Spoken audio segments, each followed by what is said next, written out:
The man known to history as Theodore Robert Bundy was born on the 24th of November 1946 at the Elizabeth Lund Home for Unwed Mothers in Burlington, Vermont as Theodore Robert Cowell. His mother was Louise Cowell, a department store clerk and the eldest of Philadelphia businessman Samuel Cowell's 3 daughters. According to her, Ted was the product of his mother's brief fling with the mysterious World War II veteran Jack Worthington, who she met after graduating from high school in 1946. They split up when Louise was 7 months pregnant, after which Louise moved from Philadelphia to the Elizabeth Lund Home for Unwed Mothers, an organization that assisted pregnant single mothers at a time when having children outside of wedlock was looked down upon. After Ted was born, Louise and her newborn moved from Philadelphia to Tacoma in Washington state to move closer to her uncle Jack Cowell. Encouraged by her friends to attend young adult nights at the local First Methodist Church, one night Louise was swept off her feet by a native and soft-spoken North Carolinian called John Culpeper Bundy, also known as Johnny, who had just left the Navy. In May 1951, the couple married. The union would lead over time to the arrival of Ted's 4 half-siblings, Linda, Glenn, Sandra, and Richard, who were born respectively in 1952, 1954, 1956, and 1961. Although quiet and reserved, Ted's stepfather, who he believed to be his biological father for many years, could be violent if provoked. The intricacies of Ted's multifaceted personality have been extensively debated by very experienced psychologists without any firm conclusions being agreed upon. The defense psychiatrist, Dr. Dorothy Ottnow Lewis, alluding to the way in which Bundy could suddenly switch from one version of himself to another in an instant, as many of his victims would experience in their last moments, would suggest he suffered from an acute case of bipolar disorder. Others have noticed that he displayed all the hallmarks of antisocial personality disorder, notably a complete lack of remorse, a penchant for violence, disregard for truth and social norms, and a materialistic urge to steal. The one thing there is a general consensus on is that Bundy was a sociopath or psychopath. In addition, Bundy displayed elements of a litany of disturbing deviances, such as biastophilia, in which arousal is heightened by the assault of a person who doesn't consent, as well as voyeurism and sadism. In appearance, Ted Bundy was a good-looking and charming man who had brown curly hair, which he later shortened, piercing blue eyes, and an athletic figure. Like a Venus flytrap, he used his charisma to lure in his prey and to avoid detection by the police. With no distinguishing features that made it easy for the authorities to identify him, he also had the ability to change his appearance substantially with small alterations such as the addition of a mustache, the growing out of his beard, or the adoption of a new haircut. The earliest manifestation of Bundy's violent tendencies may have occurred when he was just 3 years old, when his Aunt Julia woke up to find herself surrounded by kitchen knives and her young, smiling nephew. Aside from this, however, from the outside he appeared to be a normal child, who believed in Santa Claus and hated vegetables. Yet as he would later reveal in unusually candid interviews which he gave not long before his execution, it was from this early age that he first felt a creeping, a vague uneasiness that would later spiral into an uncontrollable impulse to murder. During his first 3 years living with his grandparents and mother in Philadelphia, due to the stigma surrounding single mothers at the time, Bundy was led to believe that his grandparents were his real parents and that his mother was his elder sister. This was further complicated when he was told that his elder sister was actually his mother, and that his stepfather, Johnny Bundy, was his real father, with many stating that this initial identity crisis may have helped create his fractured personality. It probably did contribute to some degree to his nebulous sense of not belonging. In 1954, following the birth of his half-brother Glenn, the Bundy family moved into a larger home in a new neighborhood to accommodate their growing brood, and it was here that Ted met his 2 best friends from childhood, Terry Storwick and Warren Dodge, who quickly learnt that Ted had a very short fuse. Storwick later recalled how, while playing a war game in which fibrous ferns were thrown like missiles, he accidentally caught Ted below the eye, prompting Bundy to attack him in a rage.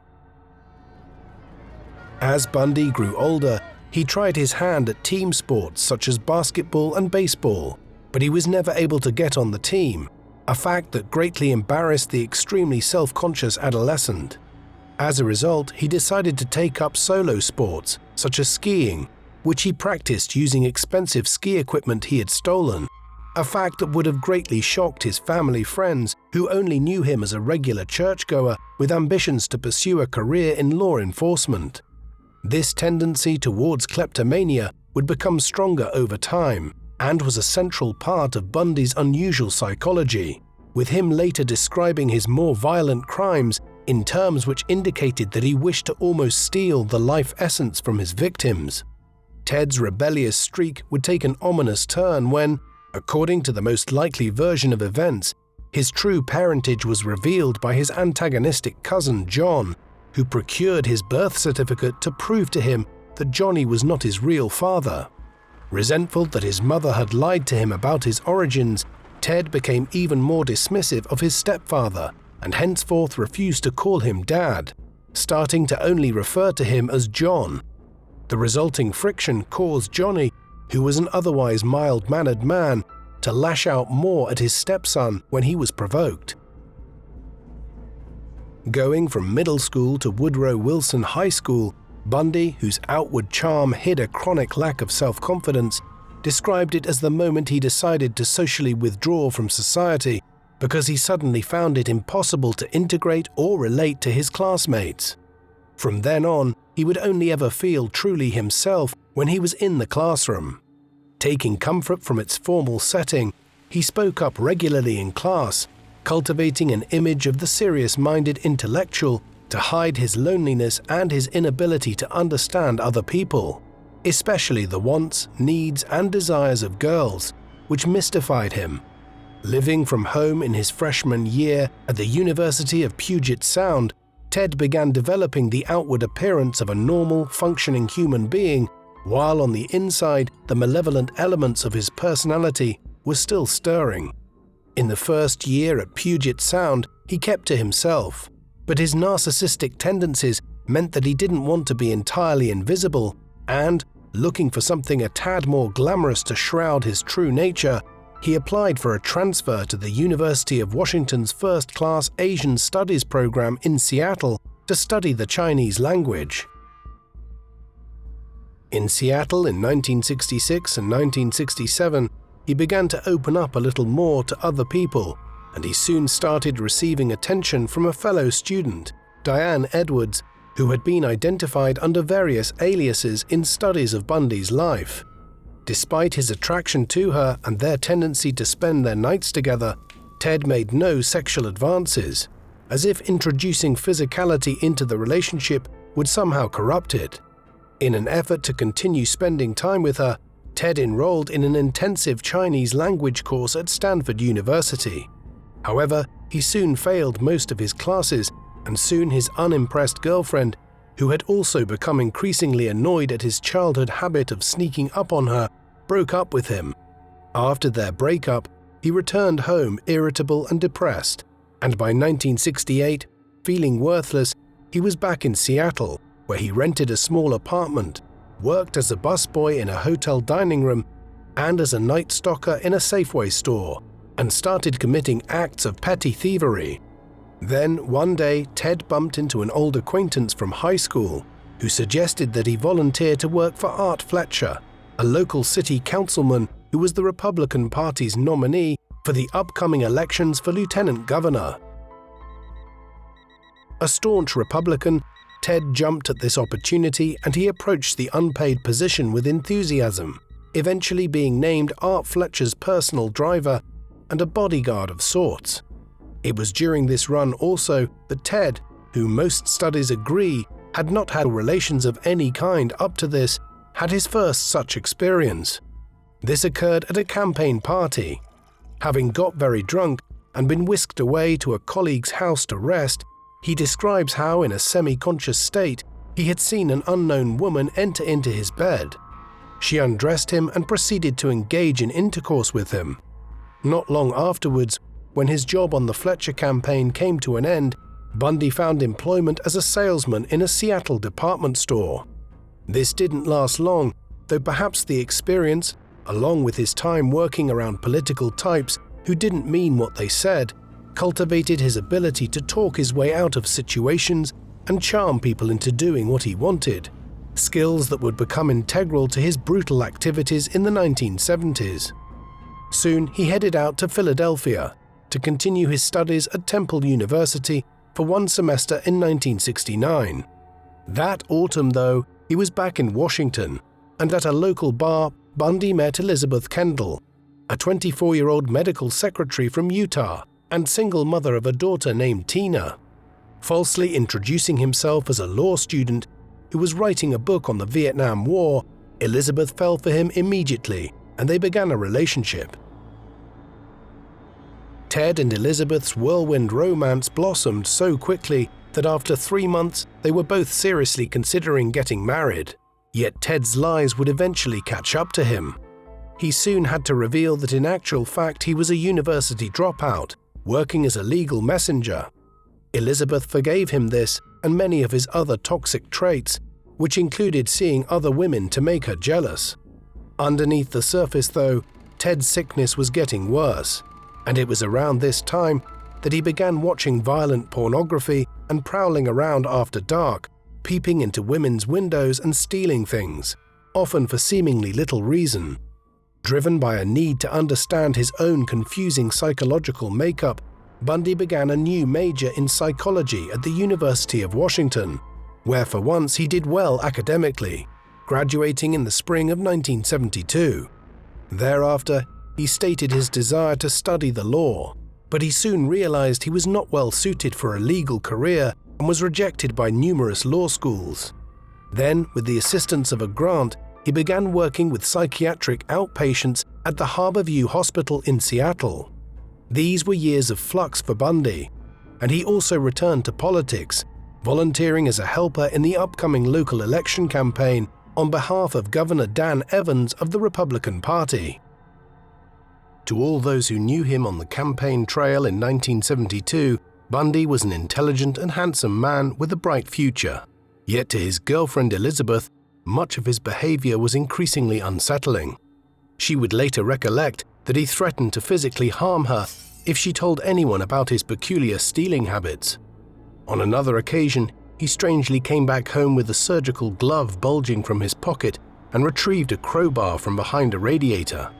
Another night, she awoke to find him examining her body with a flashlight under the covers.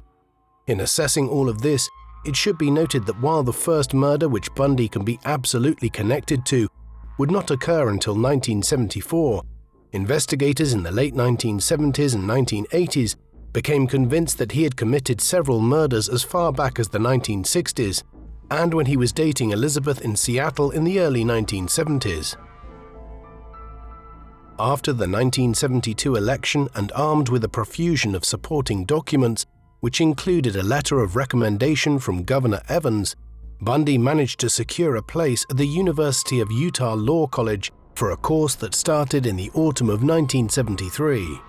It was in the months leading up to the program, while he worked briefly for the Seattle Crime Commissioner's newsletter, writing articles on sexual assault prevention among other subjects, that he would first make a splash in the newspapers, not as a vicious serial killer, but as an everyday hero. Whilst out shopping with Elizabeth, Ted ran after and apprehended a purse stealer, pinning him down until the police arrived, resulting in an article in the local Seattle Times that praised his bravery.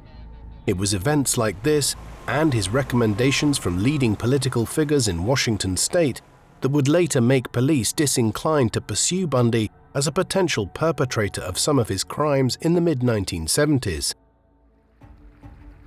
Around this time, based on advice from Marlin Vortman, another veteran of the 1972 Evans campaign, who recommended that Ted should pursue law school at the nearby University of Puget Sound rather than the out-of-state University of Utah, Bundy decided to do so, his reasoning being that if he wanted to get involved in state politics at a later stage, it would be useful to get to know the local magistrates. Taking Marlin's advice, he enrolled in night law school at the University of Puget Sound, to the bewilderment of Elizabeth, who was beginning to realize that she had little or no influence on his actions. Starting at the University of Puget Sound in a nondescript office building in downtown Tacoma, Ted soon realized that he had signed up to a truly second-rate school, and by December 1973, he had started secretly reapplying to the University of Utah. While Bundy might have outwardly appeared to be a relatively normal character at this time, one who had a committed girlfriend, had volunteered in numerous political campaigns, and aspired to become a lawyer, in reality, his nefarious behavior and psychology was about to start manifesting itself in a more appalling manner. Early in the morning of the 4th of January 1974, Bundy committed the first major crime that we have concrete information concerning. At approximately 2 a.m., a 21-year-old dance student by the name of Karen Sparks, who went by the alias Terry Caldwell, turned off her TV and retired to her basement room in the house she shared with 3 other men on 4325 8th Avenue in the University District of Seattle.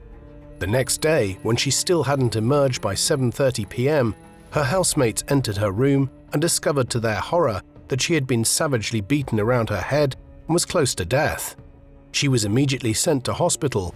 Remaining in a coma for 10 days, she would survive, though with permanent brain damage. Bundy was responsible for the attack. It is highly unlikely, however, that this was the first such crime Bundy had committed, and one of the most recent biographies of Bundy claims he had killed as early as 1961, when he was little more than a teenager. By the time he attacked Terry Caldwell, he was already a journeyman murderer. Over the next decade, Bundy would gradually refine his methods to become one of the most prolific serial killers in modern history. He was aided immensely in the crime spree that followed by the fact that CCTV was not widely used in the 1970s, and many other types of digital evidence which could be used to catch a serial killer today were also not available in the 1970s. DNA evidence, one of the best methods of catching murderers today, would not enter widespread use in law enforcement until the 1990s.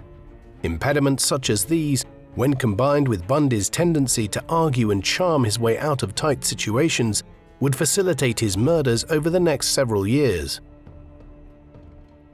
A month after Terry Caldwell narrowly escaped death, Bundy struck again, this time against one Linda Ann Healy.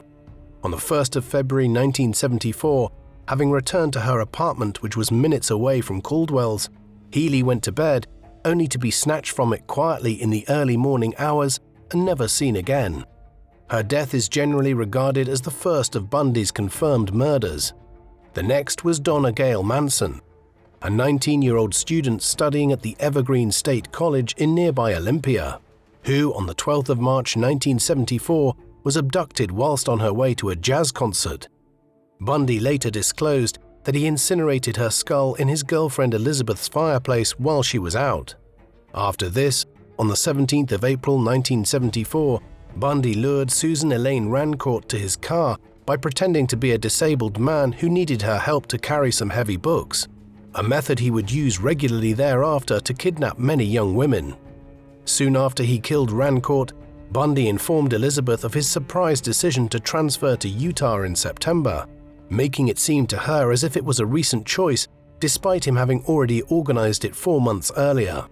In the meantime, Ted landed a summer job at the Washington State Department of Emergency Services, or DES, where his main priority was to work on the institution's biannual budget, a perfect cover for his secret double life. Over the next several months, Bundy continued to commit several murders. By now, clear patterns were emerging. Bundy would often kidnap his victims, who were all young women in their late teens and the first half of their 20s, before taking them to more secluded places where he would typically force himself on them before committing the murder, before disposing of the rest of the body. In later years, it would also be revealed that Bundy began returning to the remains of some of his victims. It was also around this time that he expanded the geographical area in which he was operating. For instance, when he kidnapped 21-year-old Roberta Kathleen Parks, this occurred in Oregon, not in Washington state. Not long after, on the 1st of June 1974, he kidnapped and murdered 22-year-old Brenda Carroll Ball after she left a popular student dive bar, the Flame Tavern, in Burlington, Seattle. In a sign of his growing mania, it was just 9 days later, on the 10th of June 1974, that Bundy struck again. This time, the target was Georgianne Hawkins, an 18-year-old freshman at the University of Washington, who that night had taken a break from studying for her exams to attend a party. Walking home in the dark, Georgianne came across Bundy masquerading as a disabled man. He hit her over the head with a crowbar, handcuffed her, and then drove her to a rural location. She was never seen again. The changes in Bundy's behavior had not gone unnoticed amongst those who knew him in his life as a citizen. For instance, a work colleague of Ted's from this time noted that between June and August 1974, he seemed to lose a lot of weight, upwards of 15 pounds. A notable change in him was also detected by his girlfriend Elizabeth, who noticed that his sexual appetite had markedly increased from spring 1974 onwards, as had the frequency of his bizarre and erratic behavior. This came to a head on the 6th of July 1974. On that day, while the couple were river rafting, Bundy suddenly pushed Elizabeth into the water, and when she came up for air to scold him, he icily made no response, later explaining that it was just a joke. She didn't leave him at this juncture, but she became increasingly suspicious of his behavior in general in ways which would have implication for Bundy in the long run. By late 1974, a police investigation was underway. As the killings and disappearances of young women in Washington state had mounted throughout the year, police were starting to suspect that there was a more malevolent explanation and pattern to these. However, the full horror of what they were dealing with only became apparent in mid-July. According to eyewitnesses, on the 14th of July, Janice Ann Ott, a 23-year-old probation officer, was lounging around in a black two-piece bikini in the park near Lake Sammamish when she was approached by a man in an arm sling, asking her if she could help put his sailboat on his car. Bundy then led her to a pre-selected area and had his way with her before killing her. Yet he was still not satiated, and by now Bundy was developing a sense of invincibility as he committed crime without any repercussions. Thus, directly thereafter, he made his way back to Lake Sammamish. There, he met 18-year-old Denise Naslund. Just over an hour after Denise disappeared, Ted was at Elizabeth's door and complaining that he was starving.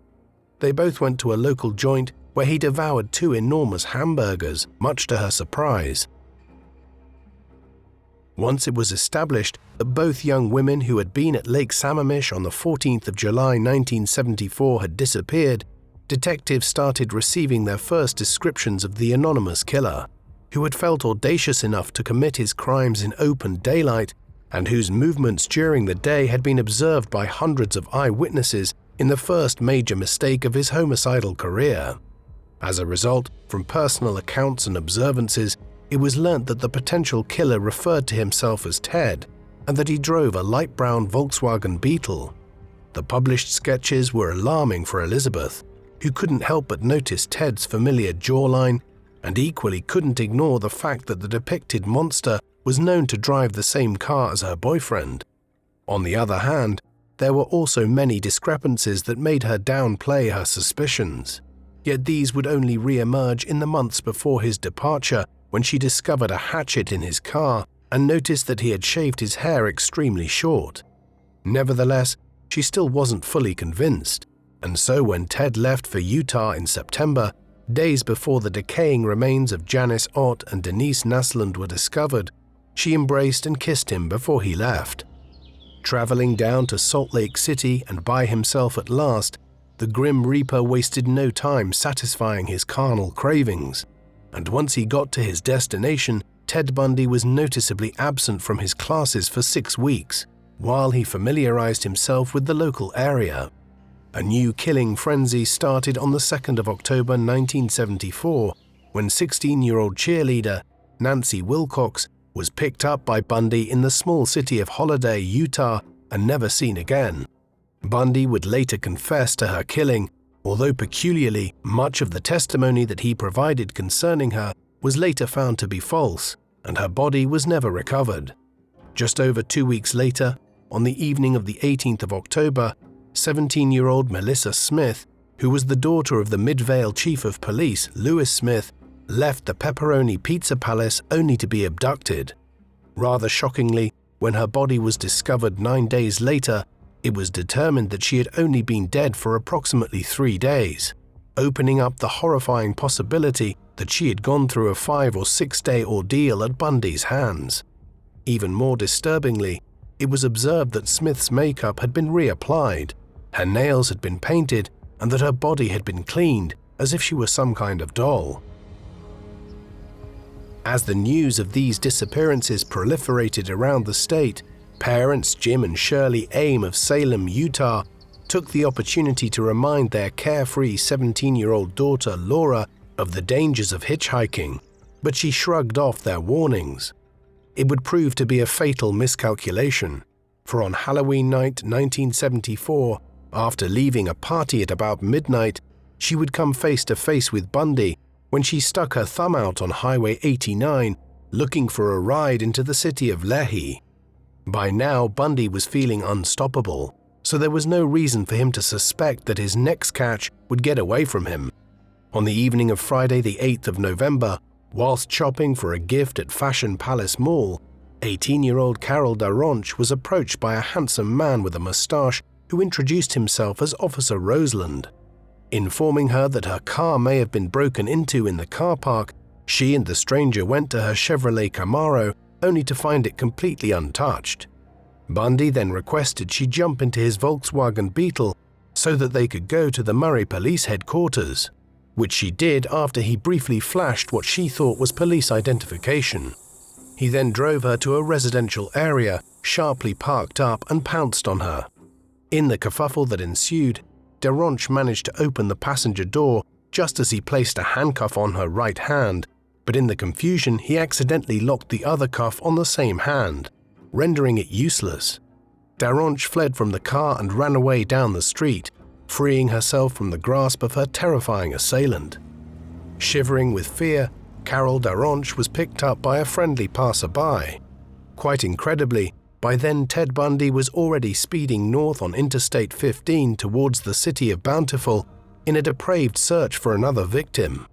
Parking up near Viewmont High School, which was putting on a performance of the musical The Redhead, he rashly entered the auditorium lobby in view of several hundred people, and after approaching a 24-year-old drama teacher, Raylyn Shepard, with no luck, he paced up and down the auditorium until he spotted 17-year-old Deborah Jean Kent leaving mid-performance.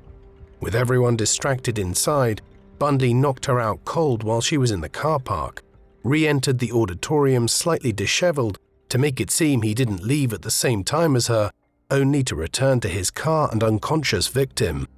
Bundy would confess to her murder 15 years later. With the police no closer to identifying him as the perpetrator, despite his increasingly reckless methods, that Christmas, Ted Bundy spent time with Elizabeth and her family in Utah, feeling fairly confident that he had evaded detection.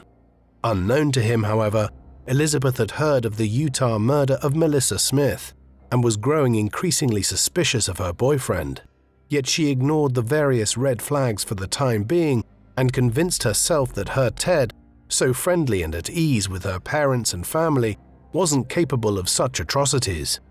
At the beginning of 1975, with the manhunt in Utah making it far too risky for him to operate there, Ted changed his hunting ground to the ski resorts of neighboring Colorado, while also turning up to his law classes in Utah in order to provide some future alibis if needed. On the 12th of January 1975, just 12 months after his murderous campaign had first commenced, 24-year-old Karen Campbell took the elevator to the second floor of the Wildwood Inn in Snowmass Village in Colorado in order to retrieve a magazine. It is thought that Bundy took advantage of the massive amounts of steam rising from the outdoor pool to conceal the moment he approached her as she walked the short distance to her room, which she never reached. Her body was found a month later. After the Campbell murder, Bundy took a brief trip back to see Elizabeth in Washington state, whose suspicions about him temporarily subsided. Nevertheless, when he returned to Utah, the creeping doubts set in again, prompting her to make calls to the Salt Lake County Sheriff's Office expressing her concerns. Yet the detective on the other end assured her that they had already checked out Ted Bundy and found nothing to suggest he was a plausible suspect. This was despite the fact that in the first months of 1975, the bodies of many of Bundy's victims, who were just listed as missing up to that point, were discovered, potentially expanding the range of evidence available to investigators and clearly confirming that there was a serial killer on the loose, operating not just in Washington state, but in Utah and Colorado as well. After his return to law school in Utah, Bundy focused his activities on the small town of Vail, Colorado. One night there, he dressed up as a disabled man with crutches, his by now common method, and went looking for a victim. It wasn't long before he spotted 26-year-old Julie Cunningham strolling to a nearby tavern and asked her to assist him with getting to his car. She obliged a person who she thought was relatively harmless, only to quickly realize he wasn't. After hitting her over the head, handcuffing her and driving to a secluded location, Bundy choked her until she passed out, purposefully leaving the passenger door open so that when she woke up, she would think she could escape. When she did, Cunningham made a run for it, just like he wanted. He was simply toying with her. After letting her go for a short distance, he chased her down and added her to the list of his victims. A couple of weeks later, in early April 1975, 24-year-old Denise Oliverson met her end in Grand Junction, Colorado at Bundy's hands. He dumped her body in the Colorado River before heading back to Utah to send Elizabeth flowers for her 30th birthday. Worse, if that was possible, was to follow. Exactly a month after killing Oliverson, Bundy was in Pocatello, Idaho. There he happened upon Lynette Culver, a student at Alameda Junior High School who was only 12 years old. He lured her into his car and they drove back to his room at the Holiday Inn. Culver's body would never be recovered, and for many years the official status of her case was that she was missing. But in 1989, shortly before his execution, Bundy confessed to her murder. What makes all of this especially sinister is that just weeks later, Bundy was back in Seattle with Elizabeth and her young daughter Tina, who was not of a dissimilar age to Lynette Culver. As with previous occasions, Elizabeth's suspicions concerning her long-term boyfriend abated when he was present, but then resumed when he was gone, and she saw things on the news which seemed to yet again point the finger of suspicion towards Ted. For his part, Ted was soon engaged in another killing, this time in late June in Provo, Utah, when 15-year-old Susan Curtis was returning the short distance to her dorm to brush her teeth for the Bountiful Orchard Youth Conference banquet later that evening. She became the last unlucky soul to die a nightmarish death in 1975 at the hands of the monster, before he was finally identified as the probable killer. At 2 a.m. on the 15th of August 1975, Ted Bundy was parked up on the side of the road with no lights on in his car, studying a map of Salt Lake City. He was high on marijuana and intoxicated. This was not an uncommon feature of Bundy's activities, and he would later explain that he usually drank a lot while committing his crimes. On this particular evening, it would be his undoing, as Sergeant Bob Hayward of the Utah Highway Patrol approached his stationary vehicle in his patrol car whilst on the lookout for thieves. Startled by the sudden interruption, Bundy speedily drove off. Hayward swiftly followed in pursuit and soon chased Bundy down. After surveying Bundy's driving license, the police officer searched the car, finding handcuffs in the boot and a brown gym bag in the passenger seat stuffed with the paraphernalia of kidnap and murder. This included a 7-inch nylon rope, a tan-colored ski mask with a dark stripe, a brown cotton glove with leather hand grip, a black leather ski glove, a box of trash bags, a flashlight, some 4-inch orange wire, 8 strips of white sheet material of different lengths, an ice pick, a Sears Model 6577 crowbar, and surely the most bizarre item of all, a pair of pantyhose cut with eye and nose holes to use it as a mask of some sort. Believing he had found burglary tools, Hayward arrested him and the suspect was whisked to jail, where he was photographed, while his murder kit was taken into police custody.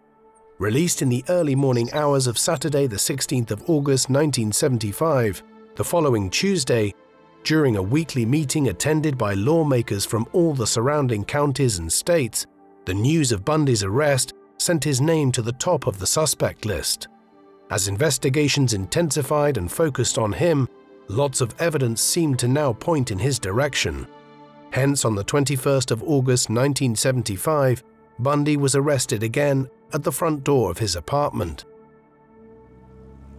Over the following weeks, investigators continued to make connections between Ted Bundy and the different murder cases in Washington State, Utah, and Colorado.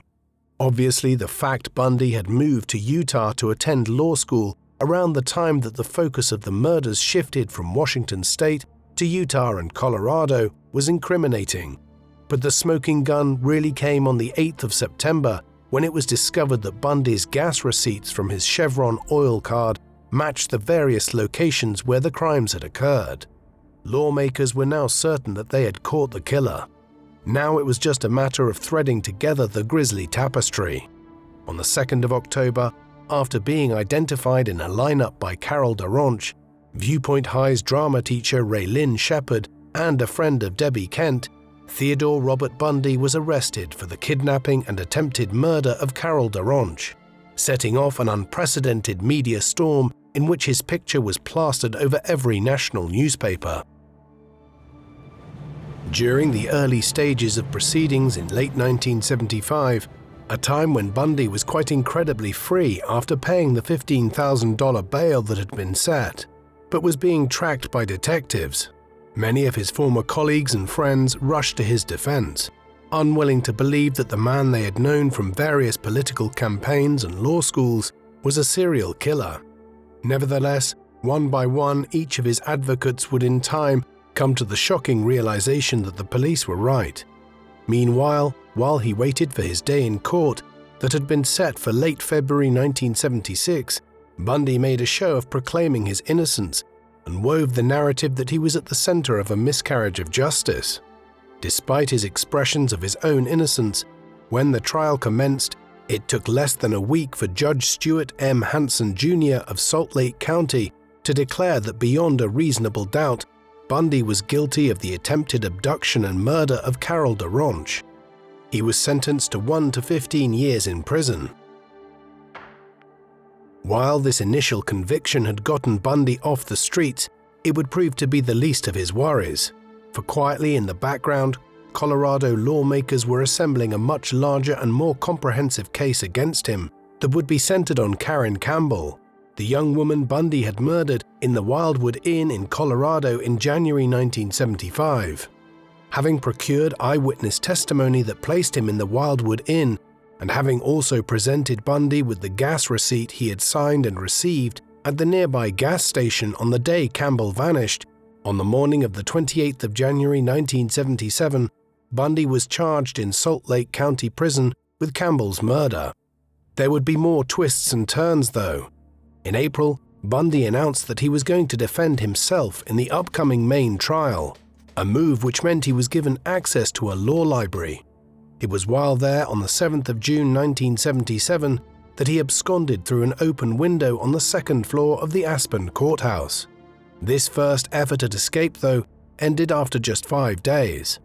At that point, Ted was stopped in a stolen car heading out of Aspen, apprehended and sent back to Garfield County Jail. Thereafter, he was forced to wear leg irons and chains in court. In December 1977, believing that being judged outside of Aspen would increase his chances of acquittal, and against his lawyer's advice, Bundy successfully sued for a change of venue for his trial to El Paso County, Colorado.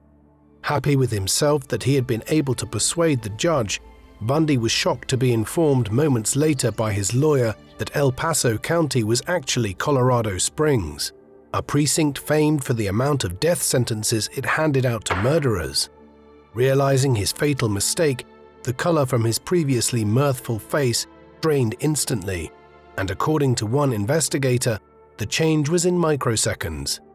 The man that was in the dark had just been exposed to the brilliant light of day.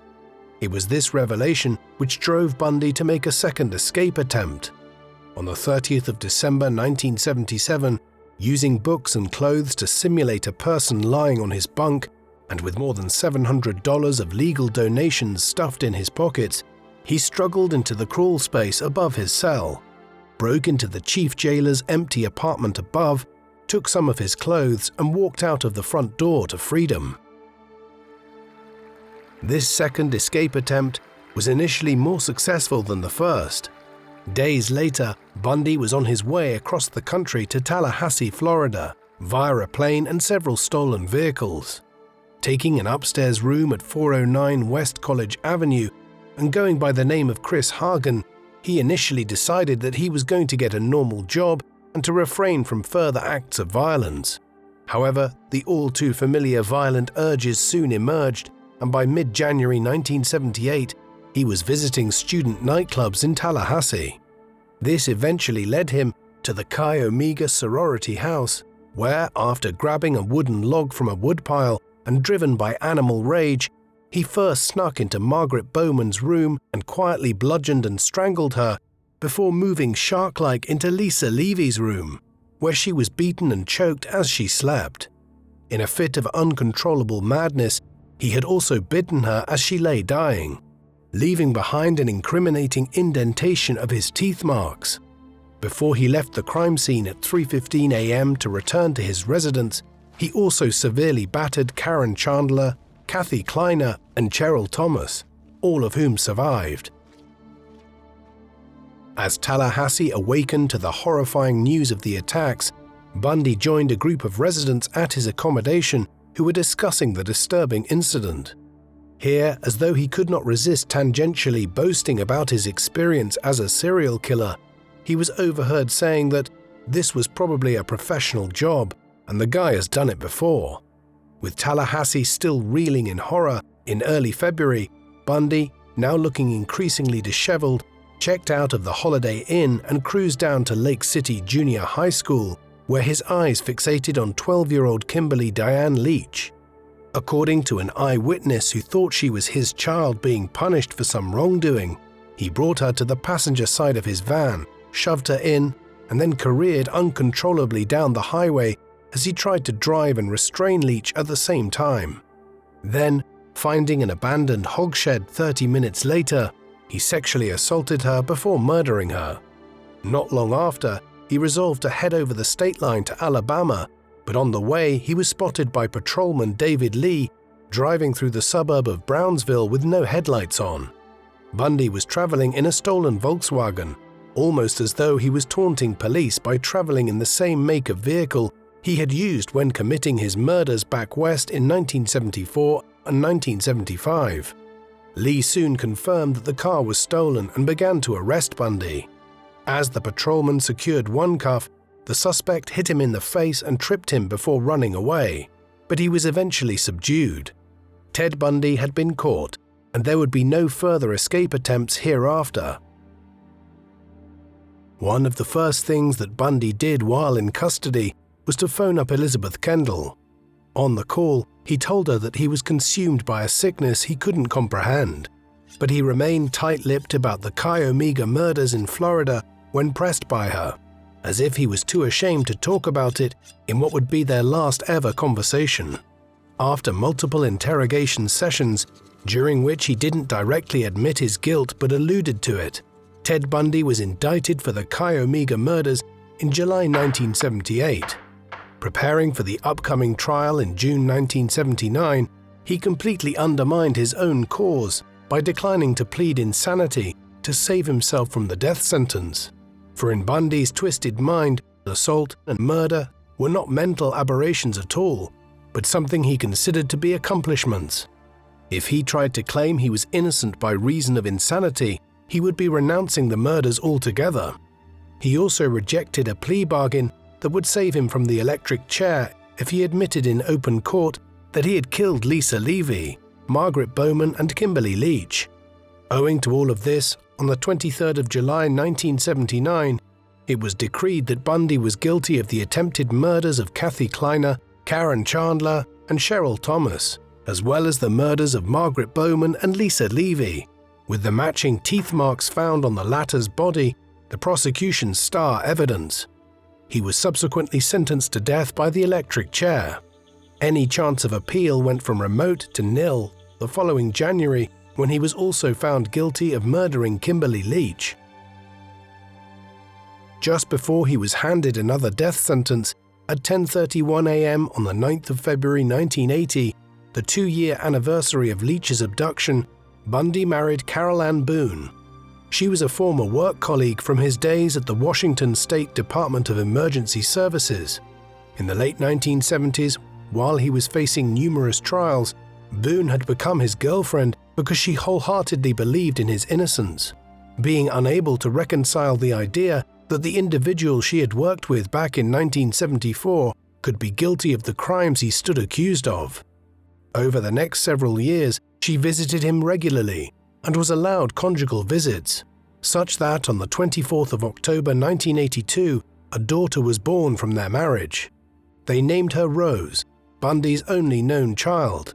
It was only in 1986, after many more revelations of her dawning realization that the man she had married on death row had in fact committed the crimes which he had been found guilty of, that Carol divorced Bundy in 1986. As he rotted on death row throughout the 1980s, Bundy became the subject of 2 of the decade's most popular bestsellers, the first being The Stranger Beside Me, written by crime reporter and former work colleague Anne Rule, who had maintained a friendship with him since the early 1970s, and the second being The Phantom Prince, My Life with Ted Bundy, authored by none other than Elizabeth Kendall. While these could be viewed as cynical efforts to cash in on their author's close relationships with one of America's most notorious serial killers, in both instances there was a genuine desire to explore how they had been so conned by Bundy. This was especially the case with Elizabeth, who doubtlessly felt she had to clear her name to some extent with public opinion, after being in a relationship with Ted throughout much of the time that he was mass murdering young women across Washington state. These were not the only revelations concerning Bundy in the 1980s. In 1984, via interviews which he agreed to give to Bob Keppel, who was investigating a catalogue of murders committed by the notorious Gary Ridgway, otherwise known as the Green River Killer, some insight was given into the distorted psyche of Ted Bundy. Keppel noted the lack of remorse and hardly contained glee of Bundy when he was presented with pictures of some of the remains of his victims. Keppel also noted that Bundy sounded envious when the topic turned to the killings Ridgway had engaged in. On the 19th of November 1986, 6 hours before he was scheduled to be electrocuted for the murder of Kimberly Leach, and to the dismay of the general public, a U.S. Supreme Court judge ruled that his death penalty should be delayed while investigators re-examined his psychological state during the 1980 trial. Nevertheless, justice would eventually catch up with Bundy, and the execution was soon rescheduled for the 24th of January 1989. With the realization that he would soon die, Bundy began to talk more openly. In the 3 years before he met his maker, he admitted to multiple homicides and revealed several of his grisly habits and beliefs. These included carrying out post-mortems of his victims.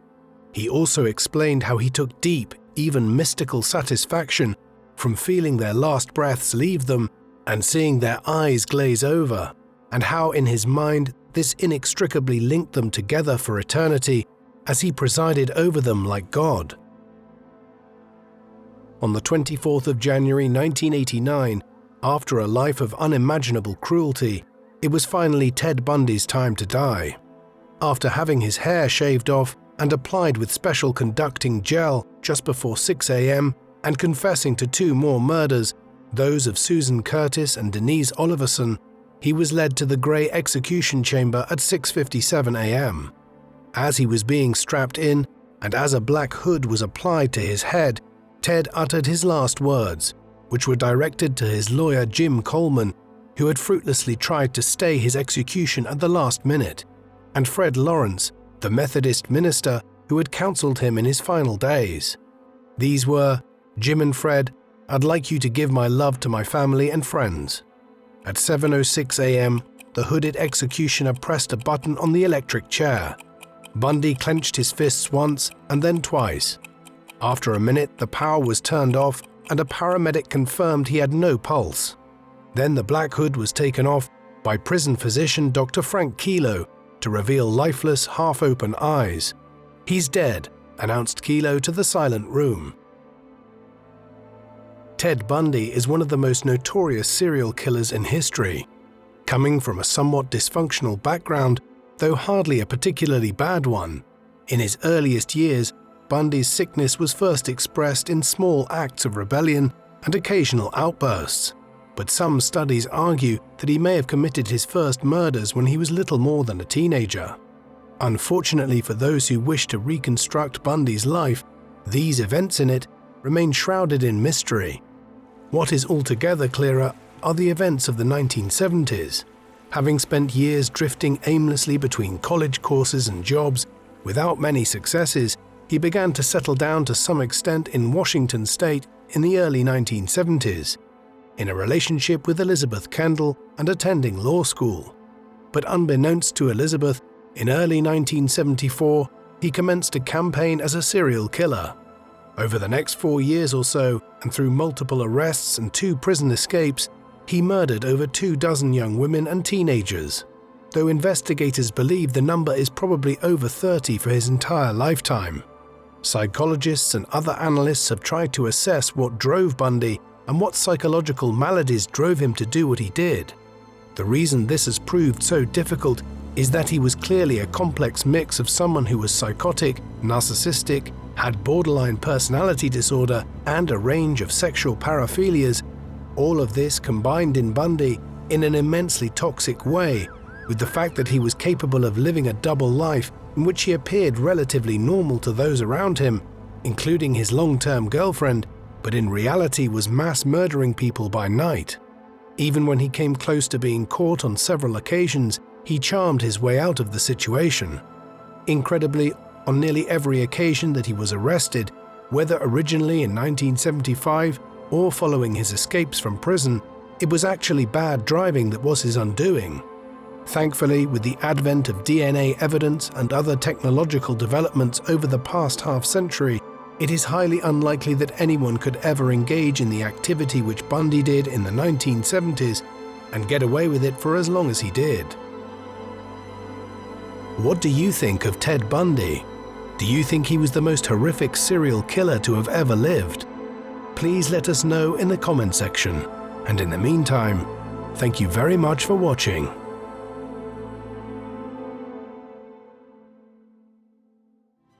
Thank you for watching People Profiles documentaries. Please subscribe if you haven't already, and don't forget to hit the bell icon to get notifications so you never miss an upload. If you would like to watch our videos with no adverts of any kind, listen to audio podcast versions of our videos, discuss history with other People Profiles fans, and much, much more, go to peopleprofiles.com and become a member for as little as $2 per month. Members can also receive discounted merchandise, behind-the-scenes material, and a credit in our videos, along with much more. So, please support us in our work in return for exclusive offers at peopleprofiles.com via the link in the video description. Thank you very much for watching.